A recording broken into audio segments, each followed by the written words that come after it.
पूर्व प्रधानमंत्री डॉक्टर मनमोहन सिंह जी के निधन ने हम सभी के हृदय को गहरी पीड़ा पहुंचाई है। उनका जाना एक राष्ट्र के रूप में भी हमारे लिए बहुत बड़ी क्षति है।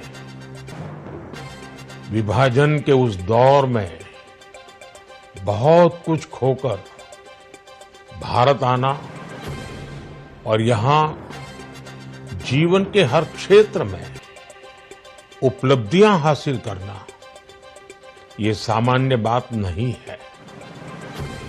अभावों और संघर्षों से ऊपर उठकर कैसे ऊंचाइयों को हासिल किया जा सकता है, उनका जीवन ये सीख भावी पीढ़ी को देता रहेगा।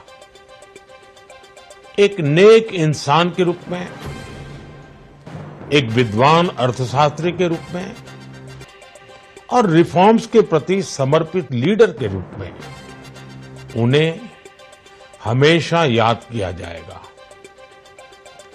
एक अर्थशास्त्री के रूप में उन्होंने अलग अलग स्तर पर भारत सरकार में अनेक सेवाएं दी।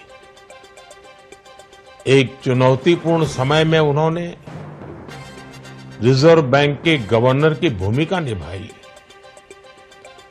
पूर्व प्रधानमंत्री भारत रत्न श्री पीवी नरसिम्हा राव जी की सरकार के वित्त मंत्री रहते हुए उन्होंने वित्तीय संकट से घिरे देश को एक नई अर्थव्यवस्था के मार्ग पर प्रशस्त किया।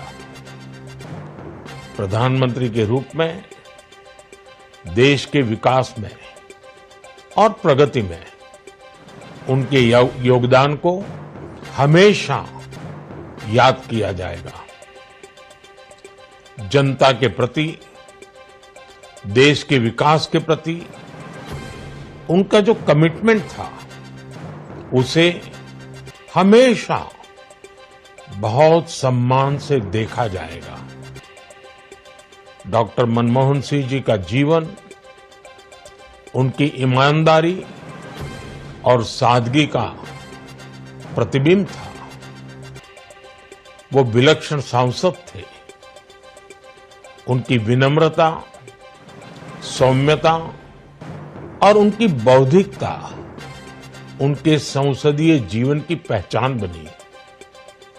मुझे याद है कि इस साल की शुरुआत में जब राज्यसभा में उनका कार्यकाल समाप्त हुआ, तब मैंने कहा था कि सांसद के रूप में डॉक्टर साहब की निष्ठा सभी के लिए प्रेरणा जैसी है। सत्र के समय अहम मौकों पर वो व्हीलचेयर पर बैठकर आते थे, अपना संसदीय दायित्व निभाते थे। दुनिया के प्रतिष्ठित संस्थानों की शिक्षा लेने और सरकार के अनेक शीर्ष पदों पर रहने के बाद भी वो अपनी सामान्य पृष्ठभूमि के मूल्यों को कभी भी नहीं भूले। दलगत राजनीति से ऊपर उठकर उन्होंने हमेशा हर दल के व्यक्ति से संपर्क रखा, सबके लिए सहज उपलब्ध रहे। जब मैं मुख्यमंत्री था तब डॉक्टर मनमोहन सिंह जी के साथ राष्ट्रीय और अंतर्राष्ट्रीय अनेक विषयों पर उनसे खुले मन से चर्चाएं होती थी। यहां दिल्ली आने के बाद भी मेरी उनसे समय समय पर बात होती थी, मुलाकात होती थी। मुझे उनसे हुई मुलाकातें, देश को लेकर हुई चर्चाएं हमेशा याद रहेगी। अभी जब उनका जन्मदिन था तब भी मैंने उनसे बात की थी। आज इस कठिन घड़ी में मैं उनके परिवार के प्रति अपनी संवेदनाएं व्यक्त करता हूं। मैं डॉक्टर मनमोहन सिंह जी को सभी देशवासियों की तरफ से श्रद्धांजलि अर्पित करता हूं।